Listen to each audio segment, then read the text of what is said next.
Bueno, empecé a escribir,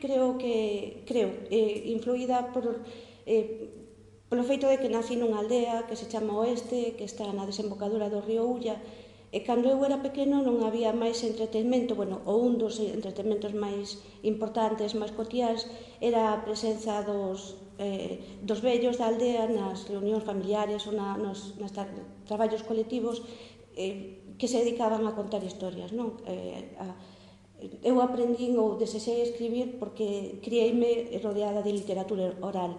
Había especialmente un home que era, bueno, era un señor, un mendigo, digamos, un home que iba pedindo polas portas e que aparecía na aldea na época en que se facían os traballos comunitarios, sobre todo na casa do meu avó, que era o que tiña a casa grande, xuntábanse os veciños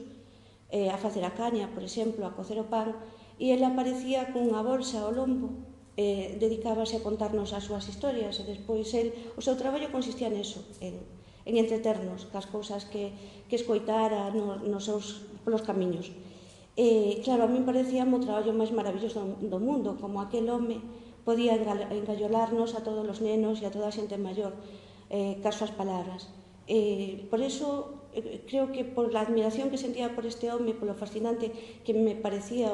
ese mundo de poder relatar e ter a toda a xente entusiasmada oíndote, polo que eu tamén empecé a construir relatos xa desde moi pequena, non a escribilos, evidentemente, pero sí a construílos. E despois o feito de poñerme a escribir xa en papel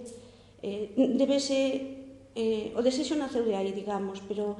na miña aldea non había libros, na miña casa non había libros, e cando por fin me regalaron un libro e o libro acabou, eu estaba tan enamorada da lectura que o que fixen foi continualo, e creo que ese foi o primeiro paso que dei así como escritora consciente. Bueno, despois, claro, vaste dando conta de que escribir é un traballo moi grande, que supón moita disciplina, pero cando eu, polo menos, cando consigo o que eu quero, que as palabras fluyan da maneira que quero, creo que vivo dos momentos máis felices da miña vida.